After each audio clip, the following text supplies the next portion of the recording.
શું તમને પણ ડીએસએ ટફ લાગે છે? ક્વેશ્ચન જોઈને બધું બ્લેન્ક થઈ જાય છે? સોલ્યુશન જોઈને એવું લાગે છે કે આવો અપ્રોચ, આવું સોલ્યુશન હું ક્યારે કરી શકીશ? શું તમે પણ કોચિંગમાં ઓનલાઈન ઓફલાઈન ડીએસએ કોર્સ માટે 50,000થી 5 લાખ રૂપિયા ખર્ચી રહ્યા છો અથવા ખર્ચવાનું વિચારી રહ્યા છો? થોભી જાજો. હું તમારા માટે લાવ્યો છું એક ડીએસએ સિરીઝ. આ ડીએસએ સિરીઝ એકદમ ફ્રી છે અને એ પણ આપણી પોતાની માતૃભાષા ગુજરાતીમાં. આ સિરીઝમાં આપણે ગોખતા કે રટ્ટો મારતા શીખવાનું નથી. પ્રોબ્લેમને કેવી રીતે અપ્રોચ કરવો એ શીખવાનું છે. Welcome to the Gujju Dave. This channel is all about DSA, problem solving and thinking like a real software engineer. My name is વિશાલ રામાની. હું 2012માં GTUથી ગ્રેજ્યુએટ થયેલો છું CSE બ્રાન્ચમાં અને currently I'm working as a tech lead at Dazon Software Private Limited. Dazon is kind of Netflix for live sports streaming. પણ આ કહેવાનો મતલબ એટલો જ છે કે ડીએસએ ફક્ત ફ્રેશર્સ કે બિગિનર્સ માટે નથી, આ વર્કિંગ પ્રોફેશનલ્સ માટે પણ છે. આજે આપણે ગ્રાફ્સ કે એરેઝમાં જમ્પ નહીં કરીએ. Today is all about building the foundation of thinking. જો ફાઉન્ડેશન સ્ટ્રોંગ હશે તો એના ઉપર ડીએસએની બિલ્ડિંગ આરામથી ટકી રહેશે, ઊભી રહેશે. તો એપ્રોચ કરીએ આપણો આજનો પહેલો problem. Question is very simple. આપણને જો કોઈ નંબર n આપેલો હોય તો nના કેટલા ફેક્ટર્સ છે એ કેવી રીતે ફાઇન્ડ કરવા જોઈએ? મોસ્ટ ઓફ બિગિનર્સ શું કરશે? 1 થી n સુધીનું લૂપ લગાવશે અને હરેક વાર ચેક કરશે કે n મોડ્યુલો i 0 થાય તો એનો મતલબ એવો છે કે એ i જે છે એનો ફેક્ટર્સ છે. For example,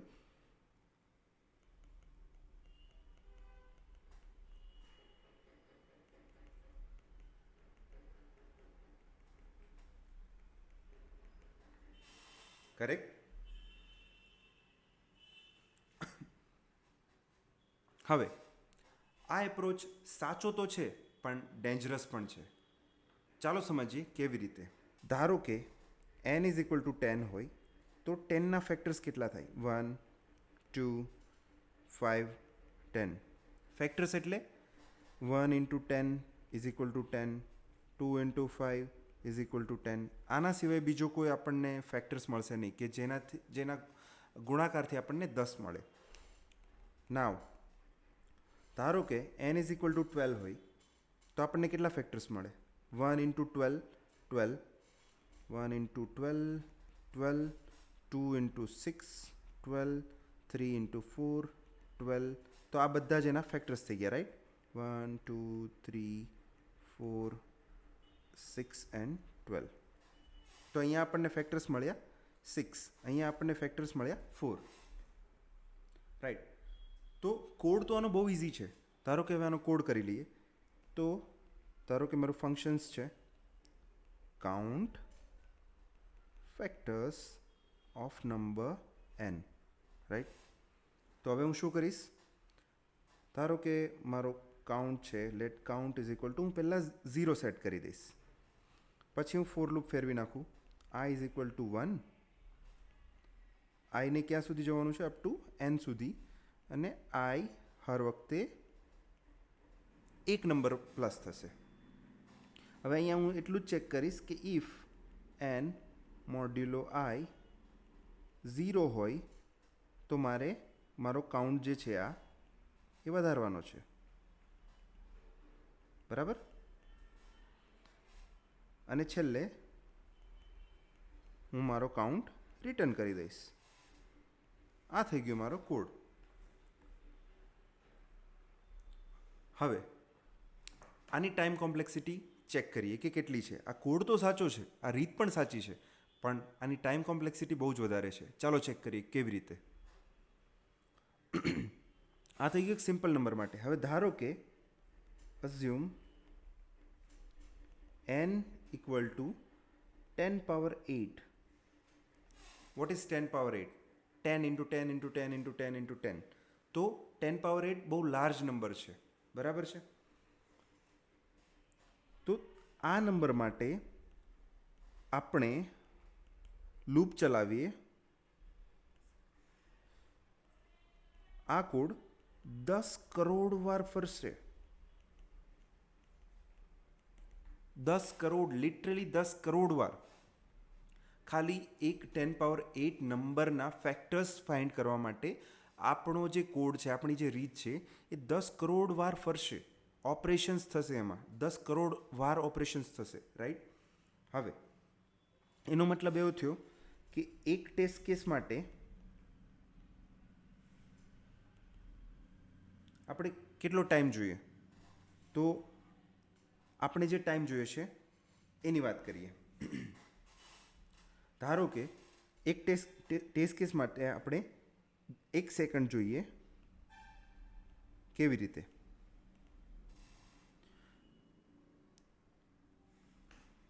modern computers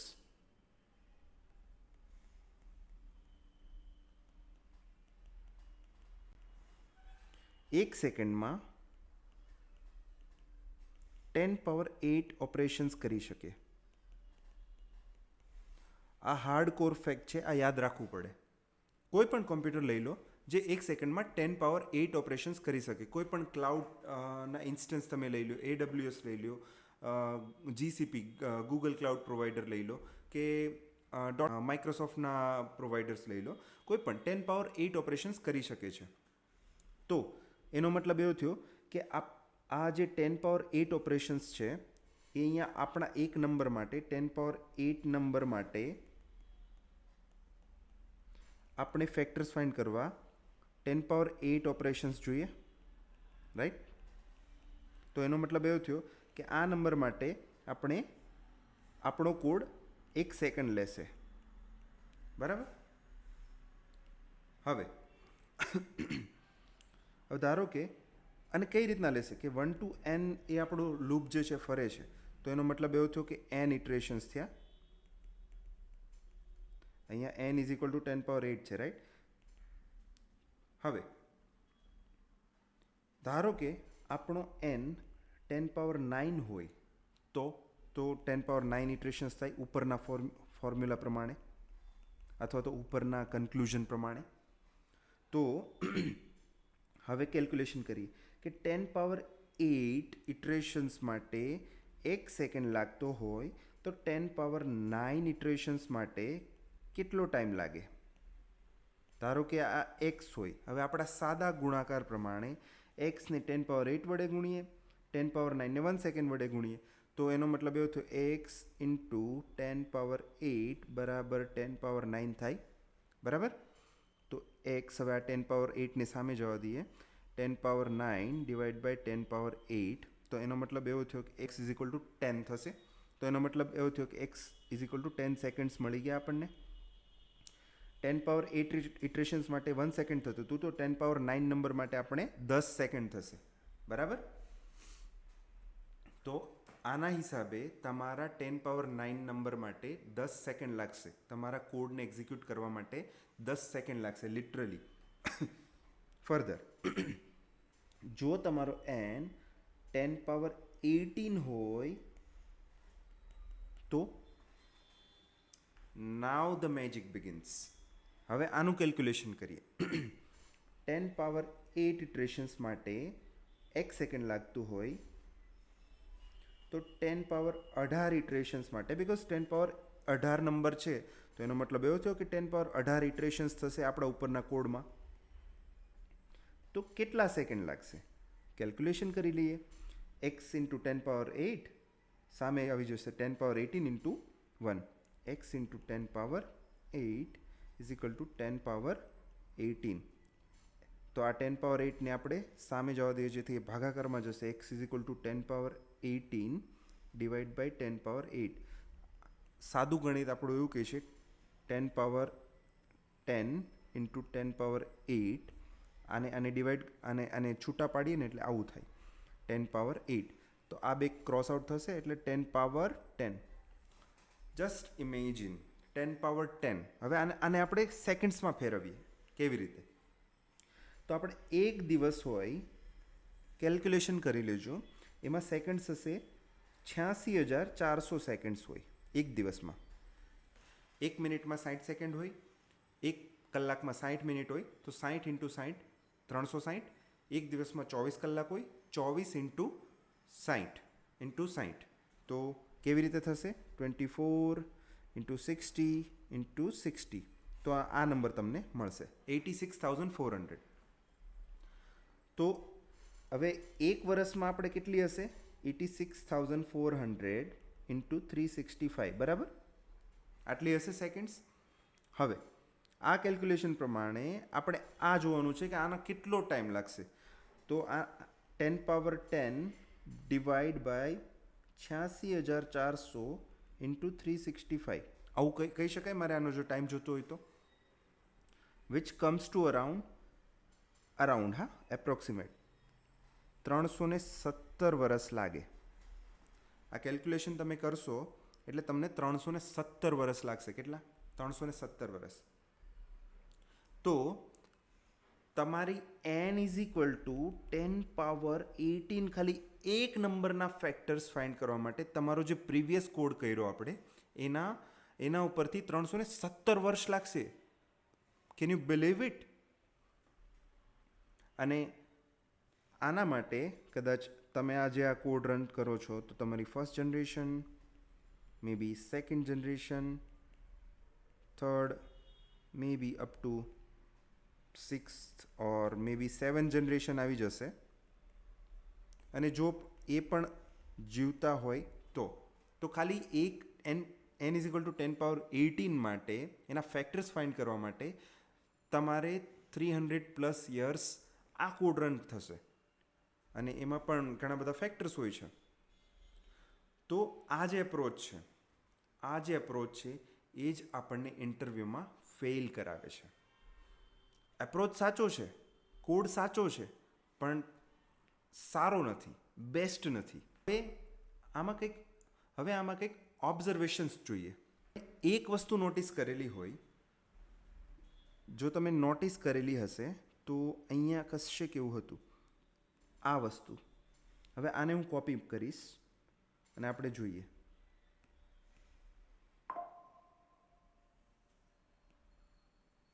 Where is copy? Yes.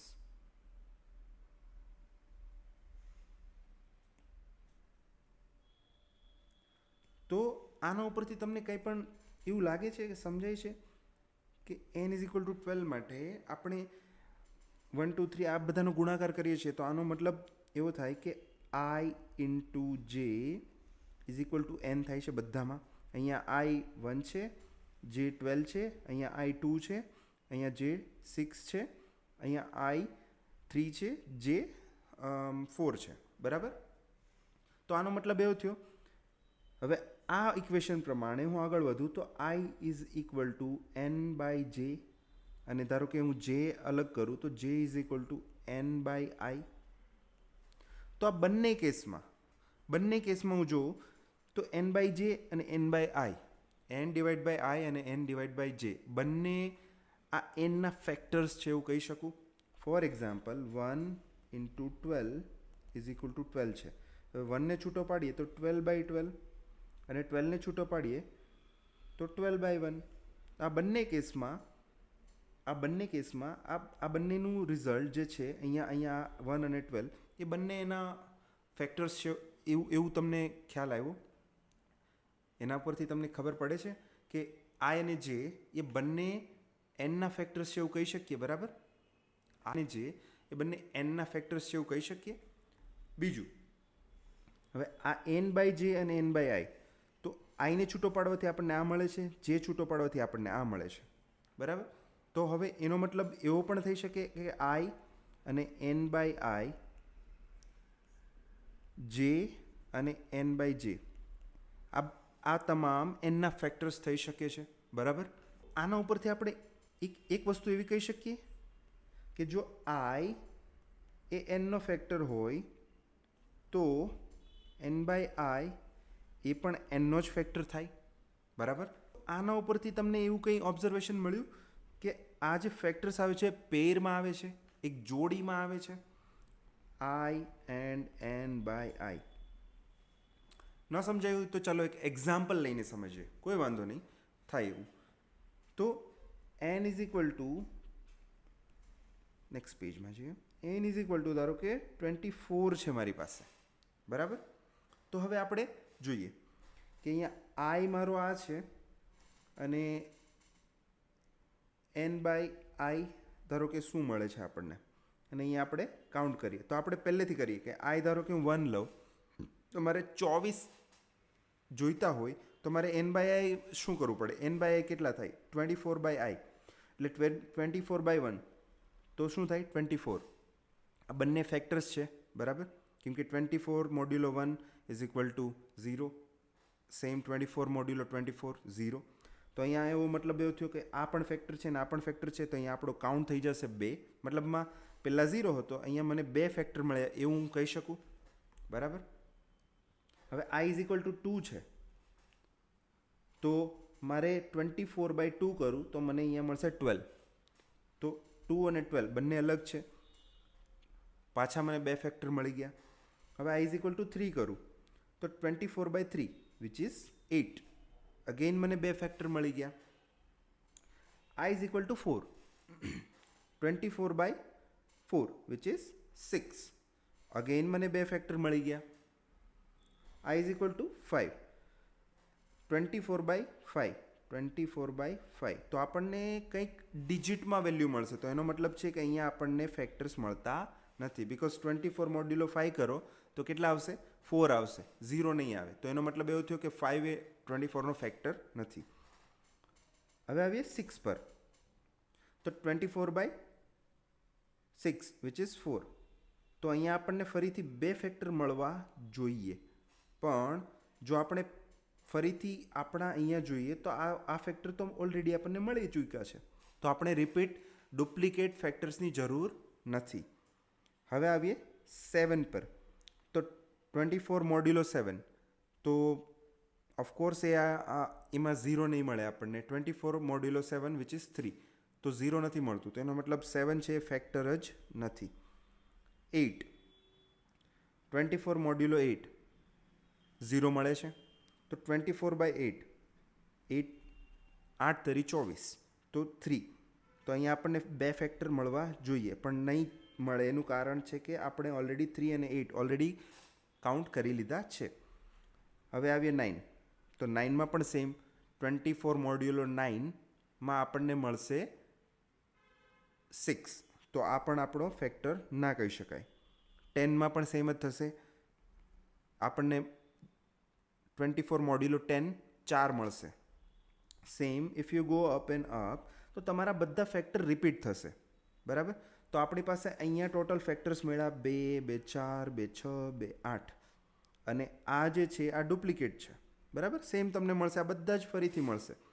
તો અહીંયા એનો મતલબ એવો થયો કે મને ટોટલ ફેક્ટર્સ મળ્યા 8, બરાબર છે. પણ એક વસ્તુ બીજી નોટિસ કરવા જેવી છે કે આપણે ક્યાં સુધી જવું જોઈએ કે આપણને બધા ફેક્ટર્સ મળી જાય, આપણે ફર્ધર આગળ જવાની જરૂર ના પડે. તો અહીંયા તમે એક વસ્તુ નોટિસ કરો કે 24, હવે આનું તમે સ્ક્વેર રૂટ કાઢો, સ્ક્વેર રૂટ ઓફ n, 24નું સ્ક્વેર રૂટ થશે somewhere around 4 point something, I don't know, but 4 point something. તો 4 ઉપર તમને કોઈ ફેક્ટર્સ મળતા નથી. તમે અહીંયાથી કોઈ પણ વેલ્યુ લીધી, તમને બધા રિપીટેડ મળે છે, રાઈટ. 4 સુધી તમને પ્રોપર મળે છે. તો એનો મતલબ એવો થયો કે મારો આઈનું લૂપ જે છે હું સ્ક્વેર રૂટ ઓફ n સુધી ચલાવું તો મને મારા ફેક્ટર્સ મળી જશે, રાઈટ. હવે આનો મતલબ એવો થયો કે આઈ જે મારો છે એ n બાય આઈથી નાનો હોવો જોઈએ, બરાબર છે. તો મારો આઈ જે છે less than or equal to n by I હોવો જોઈએ. હવે આ આઈને હું અહીંયા મોકલી દઈશ તો I into I less than or equal to n થઈ જશે, બરાબર. તો અહીંયા થઈ ગયો આઈનો square, I square is less than or equal to n, બરાબર છે. હવે આ સ્ક્વેરને હું સામેની સાઈડ મોકલીશ, તો એ થશે I less than or equal to square root of n, બરાબર છે. તો મારી આઈની વેલ્યુ મેક્સિમમ ક્યાં સુધી જશે? 1 to square root of n, અહીંયા સુધી જ જશે. તો એનો મતલબ એવો થયો કે આપણને બધા જ ફેક્ટર્સ, જેટલા પણ ફેક્ટર્સ અવેલેબલ છે એ 1 to square root of n સુધીમાં મળી જશે, બરાબર છે. ત્યાર પછીના બધા જ ફેક્ટર્સ રિપીટ થાય છે. તો હવે આપણા પ્રીવિયસ લોજિક પ્રમાણે આપણે ધારો કે 10 પાવર 8 વેલ્યુ હોય તો આપણે ટોટલ 10 પાવર 8 ઓપરેશન્સની જરૂર નથી. એની જગ્યાએ square root of 10 power 8 which is 10^4. કેવી રીતે આવે? 10^8 આ સ્ક્વેર રૂટને કન્વર્ટ કરીએ તો 1/2 થશે, બરાબર છે?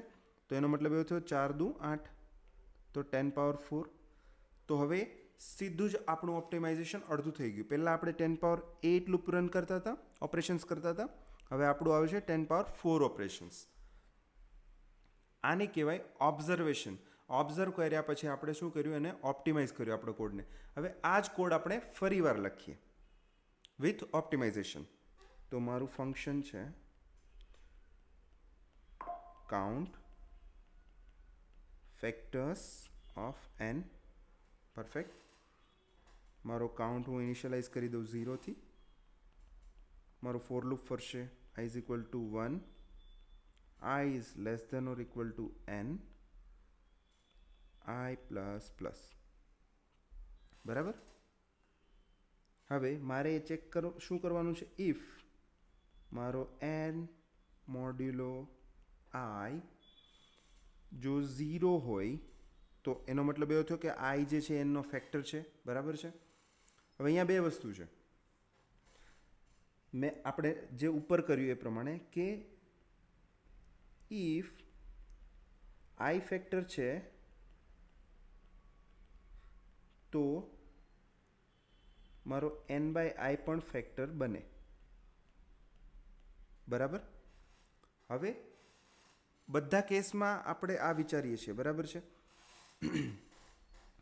હવે એક કેસ લઈ લઈએ કે જેમાં i અને n/i સેમ હોય તો શું કરવાનું? For example n is equal two 36 હોય, nની વેલ્યુ જો 36 હોય તો આપણે જઈએ તો એક સમયે આપણને મળશે 6 બે વાર મળશે. તો શું કરવાનું? તો આપણે કાઉન્ટને જે બે વધારવાનો છે એની જગ્યાએ આપણે એક જ વાર પ્લસ કરીશું. ફોર એક્ઝામ્પલ ઇફ i અને n/i બંને સેમ હોય તો મારે કાઉન્ટ એક જ વાર વધશે, અધરવાઇઝ મારો કાઉન્ટ વધશે બે વાર. આવું કેમ કર્યું? i અને n/i બંને અલગ વેલ્યુ હોય તો મને બે ફેક્ટર મળશે. જેમ કે અહીંયા i અને n/i 4 અને 6 બંને અલગ છે. હવે આ જ કેસમાં હું n ઇઝ ઇક્વલ ટુ 26 લઉં. For example n is equal two 36 લઉં તો મારો i, આ n/i અને કાઉન્ટ 36/1 ઇઝ 36, તો મને બે ફેક્ટર મળ્યા. i ઇઝ ઇક્વલ ટુ 2 માટે 36/2 વિચ ઇઝ 18, બે ફેક્ટર મળ્યા. 3 માટે 36/3 કેટલા આવશે? 12. અગેન મને બે ફેક્ટર મળ્યા. 4 માટે 36/4 8, અગેન બે ફેક્ટર મળ્યા. 5 માટે મને કંઈ નહીં મળે બિકોઝ એનો ફેક્ટર નથી. 6 માટે 36/6 અહીંયા પણ મને બે ફેક્ટર મળ્યા, પણ અહીંયા 6 અને 6 બંને સેમ છે તો બે ફેક્ટર નહીં મળે. એની જગ્યાએ આપણને એક જ ફેક્ટર મળશે બિકોઝ આ રિપીટ થાય છે. બિકોઝ આપણે જોયું એ પ્રમાણે રિપીટેડ ફેક્ટર્સ આપણે કન્સિડર કરતા નથી. એટલા માટે i is equal two n/i હોય તો મને ફેક્ટર્સ મળશે એક, અધરવાઇઝ બે. અહીંયા મારું ઇફ લૂપ કમ્પ્લીટ થશે અને અહીંયા મારું ફોર લૂપ કમ્પ્લીટ થશે અને અહીંયાથી હું મારો કાઉન્ટ રિટર્ન કરી દઈશ. That's it. હવે આ લૂપ જે છે સેમ, આ જે લૂપ છે ફરશે તો n ટાઈમ. અહીંયા તમને જે છે n ટાઈમ બતાવ્યું છે, પણ એકચ્યુઅલી તમે આને ઓપ્ટિમાઇઝ કરી શકો છો. કેવી રીતે? તમને ખબર છે કે મારું લૂપ છે સ્ક્વેર રૂટ ઓફ n સુધી જ જવું જોઈએ. તો અહીંયા મોડિફાઈ કરીને i should be less than or equal to square root of n, i plus plus. તો હવે આપણું આ જે આઉટર લૂપ જે 10^8 ટાઈમ ફરતું હતું અથવા તો n ટાઈમ ફરતું હતું એ હવે ઓપ્ટિમાઇઝ થઈને square root of n time ફરશે. હવે તમે એ વિચારો છો કે આ કોડ કઈ લેંગ્વેજમાં છે? આને કહેવાય સુડો કોડ. તમારે તમારી લેંગ્વેજમાં ફોર લૂપ, વેરિયેબલ કેવી રીતે ઇનિશિયલાઇઝ કરવાના, ઇફ લૂપ કેવી રીતે લખવાનું, એલ્સ લૂપ કેવી રીતે લખવાનું, ફંક્શન કેવી રીતે ડિક્લેર કરવાનું. જો તમે જે લેંગ્વેજ યુઝ કરો છો એ સ્ટ્રોંગલી ટાઈપ લેંગ્વેજ છે તો તમારે ટાઈપ પણ ડિફાઇન કરવાના આવશે. એ બધું તમે તમારી લેંગ્વેજમાં કરી શકો છો. આ સુડો કોડ છે આ ખાલી લોજિક છે, તમે તમારી પોતાની લેંગ્વેજમાં કન્વર્ટ આરામથી કરી શકો છો. 10⁸ ઇટરેશન્સ માટે આપણે જોયું એ પ્રમાણે 1 સેકન્ડ લાગતી હતી મોડર્ન કોમ્પ્યુટર્સને. આ જે છે પ્રોસેસિંગ સ્પીડ છે 10⁸ ઇટરેશન્સ, બરાબર. અને હવે આપણે જે ઓપ્ટિમાઇઝ કર્યું એના પ્રમાણે આપણો જે લૂપ છે 1 to √n ટાઈમમાં ફરી જશે. તો એનો મતલબ એવો થયો કે √n ઇટરેશન્સ થશે, ઉપર જોયું એ પ્રમાણે. તો હવે આપણે જોઈએ કે n = 10⁸ હોય, જેમાં આપણે 317 વર્ષ લાગતા હતા, બરાબર. તો હવે √10⁸ કેટલું થશે તો 10⁸ ઇન્ટુ 1/2. આ સ્ક્વેર રૂટ જે છે 1/2 મેં કરી નાખ્યું, તો જે થશે 10⁹. હવે 10⁹ મિનિંગ કેટલા seconds? 10⁹, which is around 10 seconds. આને કહેવાય ઓપ્ટિમાઇઝેશન. જે પ્રીવિયસમાં લાગતું હતું 317 વર્ષ, એ હવે લાગશે 10 seconds.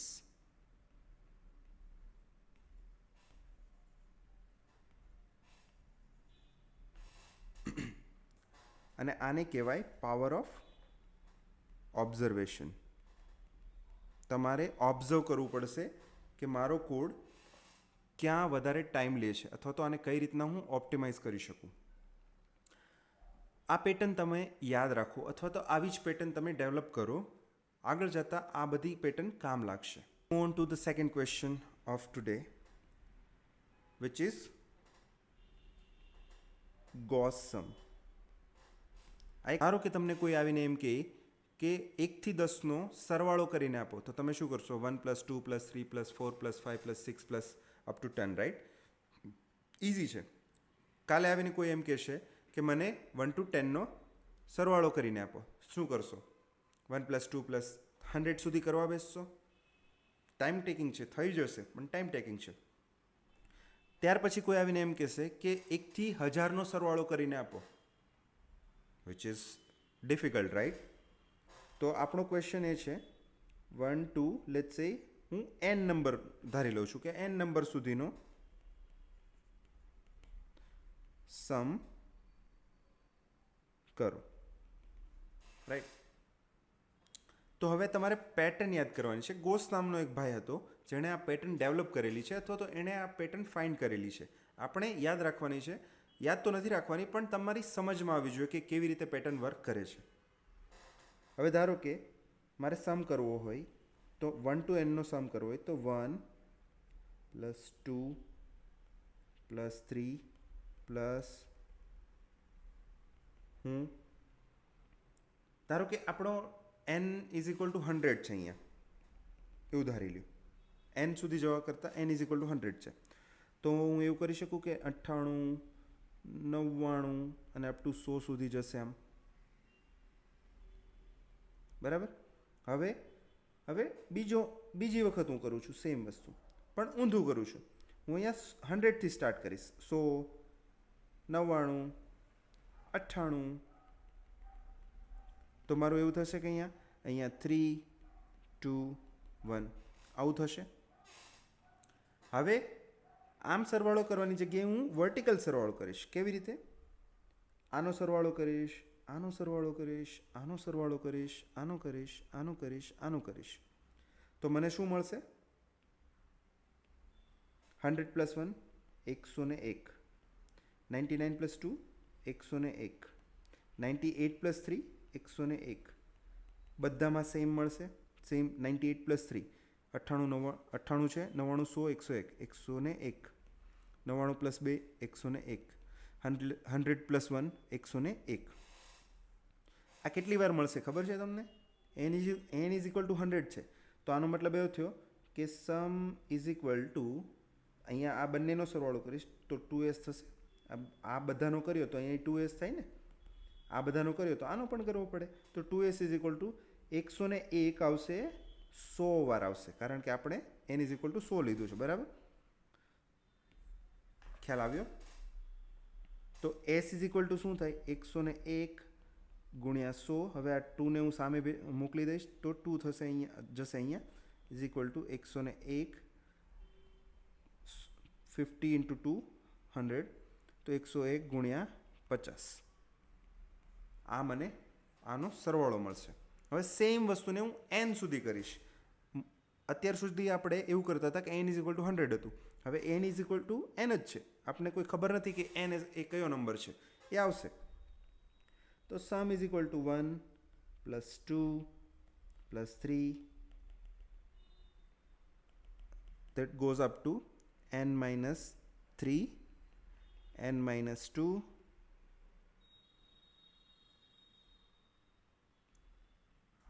let's say n minus 2, n minus 1 and n સુધી આવશે. સેમ હવે હું ઉલટું કરીશ. અહીંયા n મૂકીશ, n minus 1, n minus 2. Same જે આપણે અહીંયા કર્યું એ જ કરવાનું છે. તો અહીંયા 3 પ્લસ 2 પ્લસ 1. હવે અહીંયા હું વર્ટિકલ સરવાળો કરીશ પહેલાં, તો મને શું મળશે અહીંયા જોઈએ.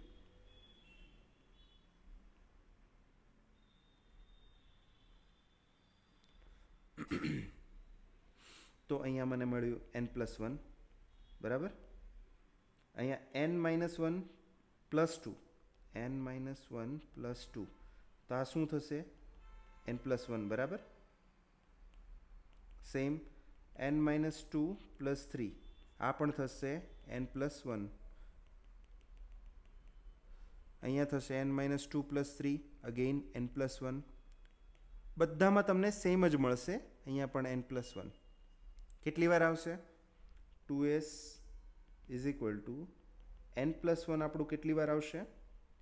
n ટાઈમ, બરાબર.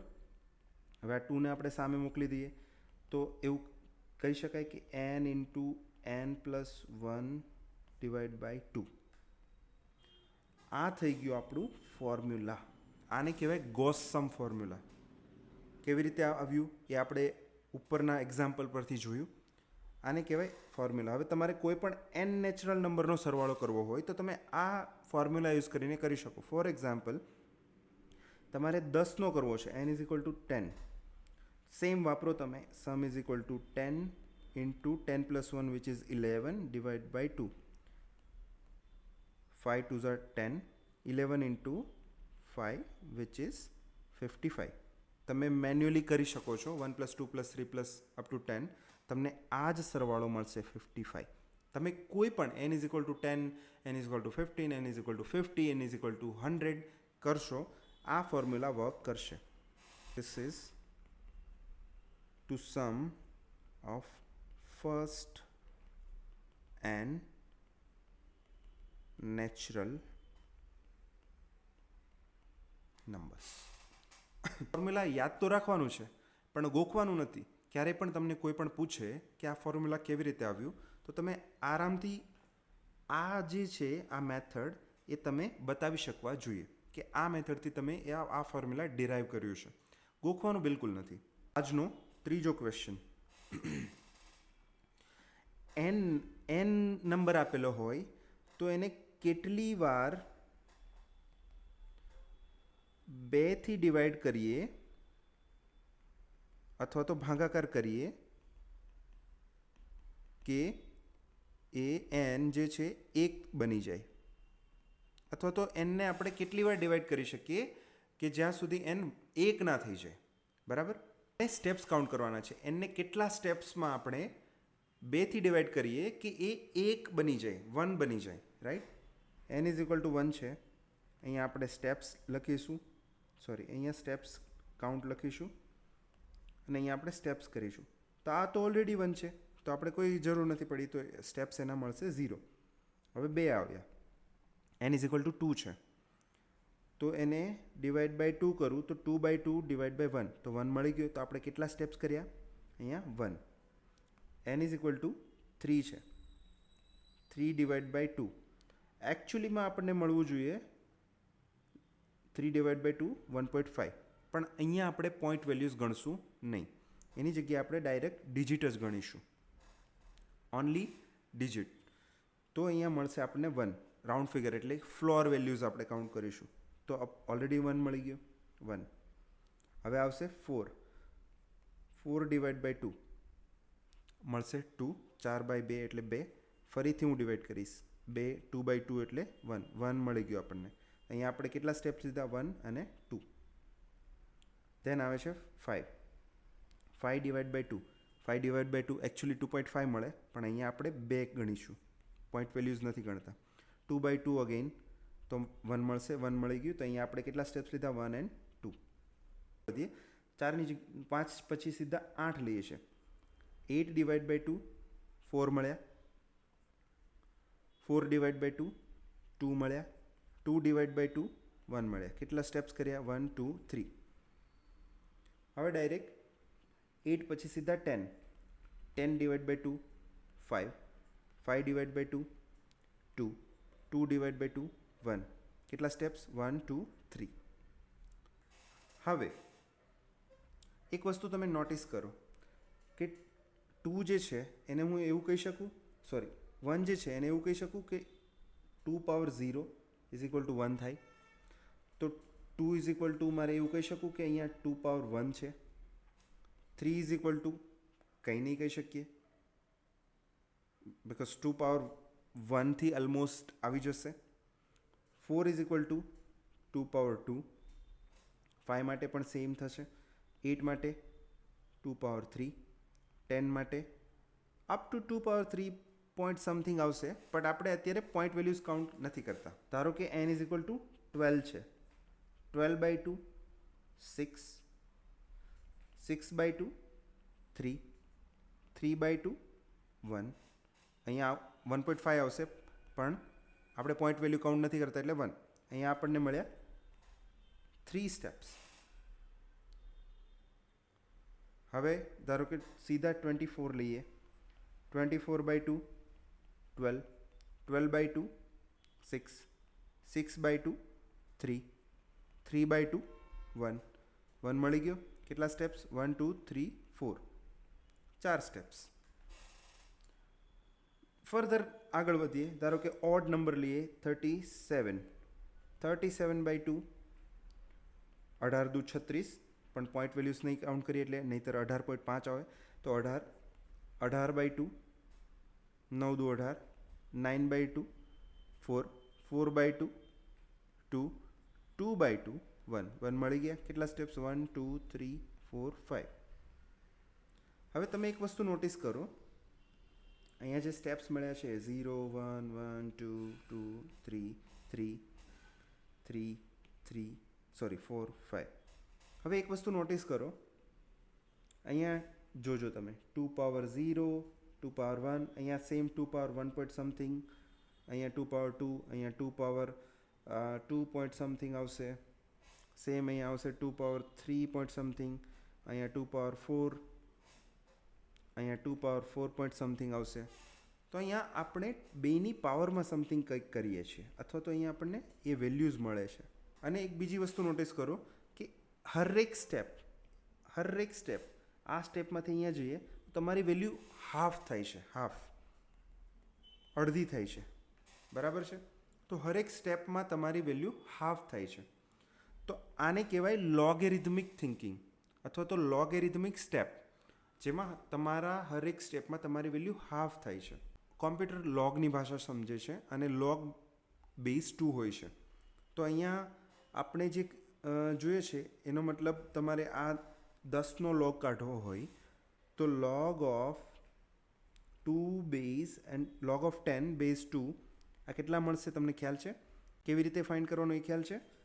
ચલો જોઈ લઈએ.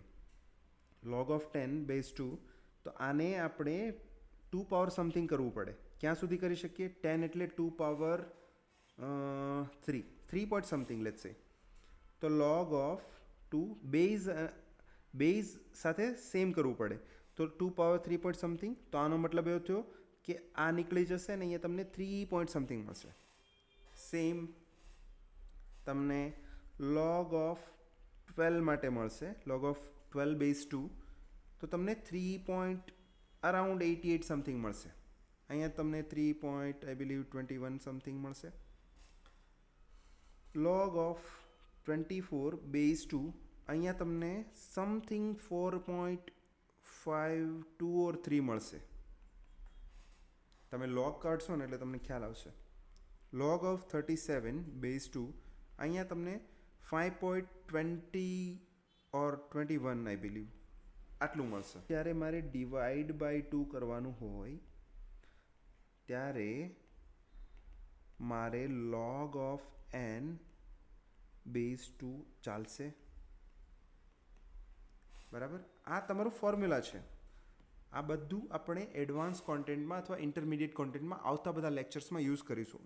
આ બેઝ છે કે ડિવાઈડ બાય 2 થતું હોય. ફોર એક્ઝામ્પલ બાઇનરી સર્ચમાં યુઝ થશે. તમારી સર્ચ સ્પેસ જે છે હરેક વખતે ડિવાઈડ થશે. પહેલાં આખી સ્પેસ હશે, તમને એક પોઈન્ટ મળશે, ત્યાંથી તમે લેફ્ટ જશો અથવા રાઈટ જશો તો એના બેઝ ઉપર તમારી સર્ચ સ્પેસ ડિવાઈડ થશે અને એના બેઝ ઉપર તમારે આ જે છે એ ટાઈમ કોમ્પ્લેક્સિટી કાઉન્ટ કરવામાં મદદ કરશે. એટલા માટે આ બેઝ એટલા માટે કરીએ છીએ. હવે next question which is fourth question. હવે તમને એક n નંબર આપેલો છે અને તમારે એ ચેક કરવાનું છે કે આ જે નંબર n આપેલો છે પરફેક્ટ સ્ક્વેર છે કે નહીં. Check if n is perfect square or not. ધારો કે n તમને આપી દીધો 25. તમારે ચેક કરવાનું પરફેક્ટ સ્ક્વેર છે કે નહીં. તો તમે કરી શકો કે 5 × 5 તો આનો જે સ્ક્વેર છે 25 થશે. તો એનો મતલબ એવો થયો કે n જે છે પરફેક્ટ સ્ક્વેર નંબર છે. n is equal to 26. તો એવો કોઈ નંબર નથી કે જેનો ગુણાકાર કરવાથી તમને 26 મળી જાય ડાયરેક્ટ વિધાઉટ પોઈન્ટ. તો n is equal to 26 is not a perfect square. Right. હવે n ઇઝ ઇક્વલ ટુ ધારો કે 36 લઈએ તો એનો મતલબ એવો થયો 6 × 6 6 × 36. તો આ પરફેક્ટ સ્ક્વેર છે. n ઇઝ ઇક્વલ ટુ ધારો કે 49 which is 7 × 7.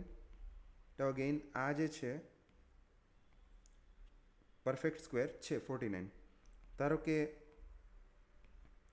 n is equal two 30 લઉં તો મને 5 × 6 36 મળશે. પણ પરફેક્ટ સ્ક્વેર નથી, બંને અલગ અલગ છે. રાઈટ. અને તમારી જાણ ખાતર કહું કે આ પ્રશ્ન એમેઝોનમાં પૂછાયેલો છે. આ પ્રશ્ન એમેઝોનમાં પૂછાયેલો છે. તો હવે તમારે આ ચેક કરવા માટે તમને એક વસ્તુ ધ્યાનમાં આવશે કે પરફેક્ટ સ્ક્વેર છે કે નહીં ચેક કરવા માટે તમે કોઈ પણ કોડ કરશો તો તમારે n નંબર સુધી જવાની જરૂર જ નથી. તમને અહીંયા જ મળી જશે. રાઈટ. 5 × 5 25. તો તમે 6 સુધી શું કરવા જશો?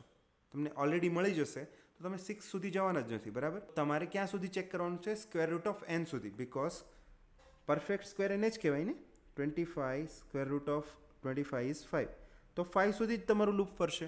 તો તમારે છેક સુધી જવાની જરૂર નથી.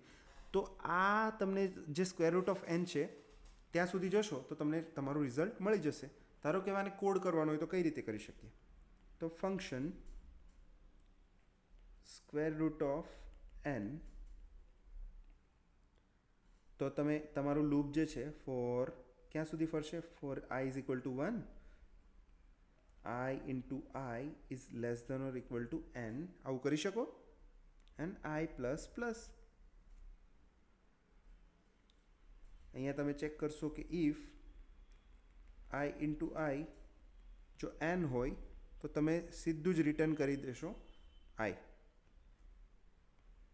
અથવા તો ટ્રુ. તમારે જે પણ રિઝલ્ટ માંગતું હોય તમારા ફંક્શનમાં તમારે જે રિઝલ્ટ રિટર્ન કરવાનું હોય તમારે એવું માંગેલું હોય કે આનો જે n નંબર આપેલો છે એ પરફેક્ટ સ્ક્વેર છે કે નહીં એ ચેક કરીને જણાવો. તો ટ્રુ ઓર ફોલ્સ રિટર્ન કરવાનું હોય તો તમે એ કરી શકો. તમને એમ કીધું હોય કે આનો પરફેક્ટ સ્ક્વેર રૂટ જે છે એ રિટર્ન કરો તો તમારે અહીંયા આઈ રિટર્ન કરવાનું રહેશે. રાઈટ. હવે આ સેમ ક્વેશ્ચન તમે બાઇનરી સર્ચથી પણ કરી શકશો. આરામથી કરી શકશો. આ ક્વેશ્ચનની time complexity actually square root of N છે. ટાઈમ કોમ્પ્લેક્સિટી આપણે નેક્સ્ટ લેક્ચરમાં જોઈશું, પણ અત્યારે હું તમને કહી દઉં કે ટાઈમ કોમ્પ્લેક્સિટી આની જે છે time complexity square root of N છે. પણ આને એડવાન્સ કોન્ટેન્ટમાં આપણે જોઈશું કે આ જ સેમ ક્વેશ્ચન બાઇનરી સર્ચથી પણ કરી શકાય, અને એમાં એની ટાઈમ કોમ્પ્લેક્સિટી હશે log ઓફ એન. અને તમારા ખાતર કહું કે log ઓફ એન એ નાનું છે સ્ક્વેર રૂટ ઓફ એન કરતાં, એટલે square root of N time complexity વધારે કહેવાય log એન કરતાં. અને આ એ જ કન્સેપ્ટ છે જે તમે માસ્ટર કરો, બરાબર. અને તમે બિગિનરમાંથી ઇન્ટરમીડિયેટમાં જશો, આ એ જ કોન્સેપ્ટ, આ બેઝ છે. તમારે નેક્સ્ટ લેક્ચરમાં ટાઈમ કોમ્પ્લેક્સિટી કાઉન્ટ કરવાની હશે, સ્પેસ કોમ્પ્લેક્સિટી કાઉન્ટ કરવાની હશે, અથવા તો ક્યારે પણ ઇન્ટરવ્યૂમાં ટાઈમ અને સ્પેસ કોમ્પ્લેક્સિટી કાઉન્ટ કરવાની હશે, તો તમને આ જ બધા બેઝ જે છે એ જ તમને કામ લાગશે. If you want to get the best out of this series, તમે વિડીયો ક્યારેય સ્કીપ ના કરો. તમે વિડીયો પોઝ કરો, તમે ખુદ વિચારો, તમે ખુદ ઇમ્પ્લિમેન્ટ કરો, તમે ખુદ લખો, તમે એકવાર તમારી રીતે જ એનાલાઇઝ કરો. સ્કીપ ના કરો પ્લીઝ. તમે તમારા ખુદના નોટ્સ બનાવો. તમારે જોઈતા હોય મારા બનાવેલા નોટ્સ તો મને કમેન્ટ કરજો, હું તમને મારા નોટ્સ પણ આપીશ. ડાઉટ હોય તો કમેન્ટ કરો, તમારે નોટ્સ જોઈતા હોય તો કમેન્ટ કરો, ક્યાંય પણ હેલ્પ જોઈતી હોય તો પણ કમેન્ટ કરી શકો છો. અને હા, કન્સિસ્ટન્ટ રહો. કન્સિસ્ટન્ટ રહેવાથી તમે તમારી જાતને હરેક દિવસે તમે અપગ્રેડ કરશો. ડીએસએ કોઈ એક દિવસની ગેમ નથી, હજી તો આ શરૂઆત છે. આ એક મેરેથોન છે, અને એક સમય એવો આવશે કે તમે આમાં માસ્ટરી કરશો, માસ્ટર બની જશો. તમે મારી લીડ કોડની પ્રોફાઇલ ચેક કરી શકો છો. આ ડીએસસીની જર્ની મેં 3 વર્ષ પહેલાં સ્ટાર્ટ કરેલી હતી, અને હું દરરોજ મારી એવી ટ્રાય કરું છું, બેસ્ટ ટ્રાય કરું છું કે હું રોજ એક ક્વેશ્ચન એટલીસ્ટ સોલ્વ કરું, લીડ કોડ પર, કોડ ફોર્સિસ પર, યા તો કોઈ પણ અધર પ્લેટફોર્મ પર. અગર તમે આ વિડીયો અહીંયા સુધી જોયો છે તો કોંગ્રેચ્યુલેશન દોસ્ત, તમે આ જર્ની માટે સિરિયસ પણ છો અને તૈયાર પણ છો. જો આ લેક્ચર તમને ગમ્યો હોય તો લાઈક કરો, કોમેન્ટ કરો, શેર કરો, સબસ્ક્રાઈબ કરો, બેલ આઇકન પ્રેસ કરવાનું ના ભૂલતા, જેથી નેક્સ્ટ લેક્ચર્સના અપડેટ્સ, નોટિફિકેશન્સ તમને મળતા રહે. અને આ વિડીયોને તમે તમારા ફ્રેન્ડ્સ, કોલેજ ગ્રુપ્સ, વોટ્સએપ ગ્રુપ્સમાં શેર કરો, જેથી બીજા પણ લોકોને હેલ્પ મળે. નેક્સ્ટ લેક્ચરમાં આપણે આપણી થિંકિંગને નેક્સ્ટ લેવલ પર લઈ જઈએ, ટાઈમ કોમ્પ્લેક્સિટી અને સ્પેસ કોમ્પ્લેક્સિટી પર ફોકસ કરીશું. ત્યાં સુધી આવજો.